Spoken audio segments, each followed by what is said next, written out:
चलिए अब चर्चा की शुरुआत करते हैं। जीवीएल साहब, 1 से 10 मोदी ही मोदी। 5 साल कुछ भी किया हो मुख्यमंत्री ने, कुछ भी किया हो मंत्रियों ने, कुछ भी घटनाएं हुई है, अंत में पोस्टर्स पर प्रधानमंत्री मोदी के पोस्टर पे फोटो लग जाएंगे और उसके बाद से मामला सलट जाएगा। लेकिन सवाल यह है कि राज्य का चुनाव है, हर जगह पीएम की ही फोटो, मतलब दिल्ली का एमसीडी चुनाव हो तो पीएम की फोटो, गुजरात का चुनाव हो, हिमाचल का चुनाव हो तो पीएम की फोटो। अंजना जी, आपको, पैनल में सभी को और दर्शकों को नमस्कार। देखिए, मोदी जी भारतीय जनता पार्टी के सबसे बड़े कद्दावर नेता है। हाँ। मोदी जी के नाम पर पूरे देश की जनता में एक भरोसा है और उनके काम पर जनता को नाज है और पूरे विश्व के सबसे बड़े नेता के रूप में प्रधानमंत्री नरेंद्र मोदी जी उभरे हुए हैं। कल ही के जो सर्वे के नतीजे हैं, जो मॉर्निंग कंसल्ट के जो वर्ल्ड लीडर्स पॉपुलैरिटी रेटिंग्स में मोदी जी सबसे आगे है, 77% अप्रूवल रेटिंग। लोग इतने परसेंटेज लोग उनसे, उनके कामकाज से खुश हैं पूरे भारत में।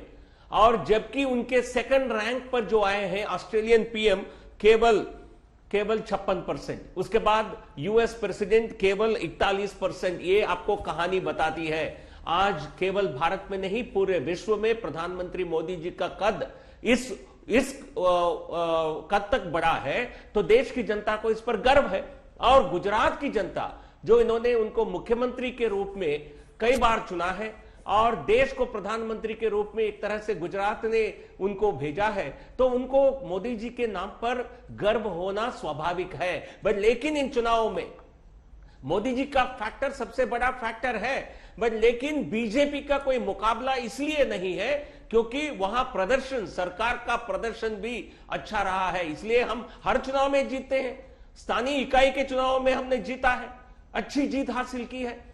और विधानसभा में मोदी जी के दिल्ली आने के बाद लगातार जीत रहे, उसमें हमारा डबल इंजन सरकार का बिल्कुल इसका लाभ मिलता हुआ दिख रहा है हमको। मोदी जी की केंद्र में परफॉर्मेंस और प्रदेश में गुजरात का परफॉर्मेंस, दोनों के वजह से हमको दोनों हाथ में, यू कैन से, समझ लोगों का समर्थन ठीक है। इतनी अच्छी परफॉर्मेंस थी तभी तो आपने पूरी टीम 1 साल पहले बदल दी थी सर, 2021 में। मैं लौटूंगी आपके पास, इतनी अच्छी टीम आपकी वहां पर काम कर रही है।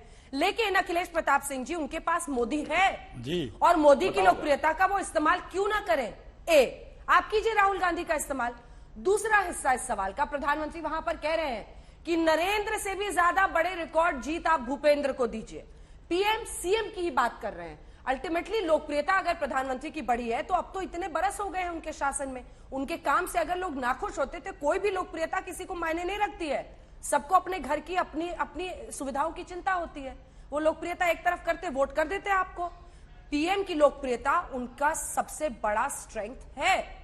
देखिए, अभी जीवीएल साहब ने बताया कि पूरे दुनिया में मोदी जी का बहुत बड़ा लोकप्रिय है, सबसे ज्यादा लोकप्रिय है। गनीमत है इस ब्रह्मांड में धरती के अलावा कहीं और इसका जो है चुनाव नहीं हो सकता है लोकप्रियता का। मनोज तिवारी जी ने मेरे इंटरव्यू में बोल दिया, उन्होंने कहा मंगल ग्रह पे भी हम उनके पोस्टर्स लगाएंगे। हाँ, तो वही मैंने कहा, वही मैंने कहा। वो तो ये लोग तो आत्म प्रशंसा और परनिंदा में इतने खोए रहते हैं कि इनका कोई मुकाबला दुनिया में नहीं कर सकता है। मोदी जी बता रहे हैं कि बड़ा अच्छा है, सब कुछ अच्छा है, अपने कामों पे वोट क्यों नहीं मांग लेते हैं? क्यों नहीं कहते हैं कि देखो मैंने बुलेट ट्रेन चला दी, वोट दे दो? क्यों नहीं कहते हैं देखो मैंने साबरमती मैया में पानी का जहाज जो उतारा था, कहा था चलेगा, उस पर वोट दे दो? क्यों नहीं कहते हैं देखो मैंने इतने मेडिकल कॉलेज सरकारी बनाए गुजरात में, वोट दे दो?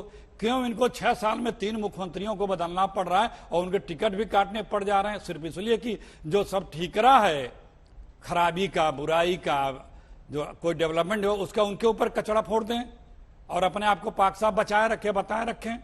क्यों नहीं बता रहे हैं कि देखो मैंने इतने रोजगार दे दिए, 15 लाख मैंने आपके खातों में डाल दिया ना, 2 करोड़ नौकरियां दे दी ना, काला धन ले आया ना, गंगा मैया को साफ कर दिया ना। ये सब बातें जो बोल के आए थे, ये सब क्यों नहीं गिनाते हैं, क्यों नहीं बताते हैं? नहीं बताएंगे, क्योंकि जब चुनाव आता है तो ये धर्म और सब बांटने वाले चीजों पर जाते हैं। इसी तरह गुजरात के चुनाव में मनवाफिक अपने समय से जब चाहते थे उस समय चुनाव की अधिसूचना कराए, कॉमन सिविल कोड भी लाए। वो जो हैदराबाद वाले साहब छोटा रिचार्ज हैं बीजेपी की, वो भी आए। कुल मिला के 2 सांसद 11 एमएलए हैं, लेकिन जब से मोदी जी आए हैं बिना उनके बीजेपी के किसी प्रोग्राम, कार्यक्रम, चुनाव या डिबेट का कोरम ही नहीं पूरा होता है। उससे ज्यादा क्षमता वाले यहाँ हिंदुस्तान में कई दर्जन और रीजनल पार्टियां हैं कि जो उनसे ज्यादा जनाधार, उनसे ज्यादा विधायक, उनसे ज्यादा सांसद हैं। लेकिन वो क्यों? सबको पता है वो क्यों, क्योंकि वो क्यों हैं। एक सिक्के के 2 पहलू हैं। 12 एमएलए हैं, 2 एमपी हैं, लेकिन बिना उनके ना बीजेपी का काम चलता है, ना किसी बीजेपी की डिबेट में बिना उसके काम चलता है। ठीक है, सब कुछ आ गया, लेकिन फिर भी डरे हुए हैं। हाँ। इतना ज्यादा प्रचार कर रहे हैं, डोर टू डोर जाने की बात कर रहे हैं। और इनका बीजेपी का तो हर साल रिकॉर्ड देखिए आप, सीटें घटते जा रहे हैं। और जब से मोदी जी यहाँ, एक ट्रेंड और है, जब मोदी जी का लगता है पब्लिक में कि ग्राफ गिर रहा है, एक सर्वे जरूर आता है, वो ये बताता है कि मोदी जी के ग्राफ में कोई कमी नहीं है और वो मोदी जी का ग्राफ बढ़ता जा रहा है।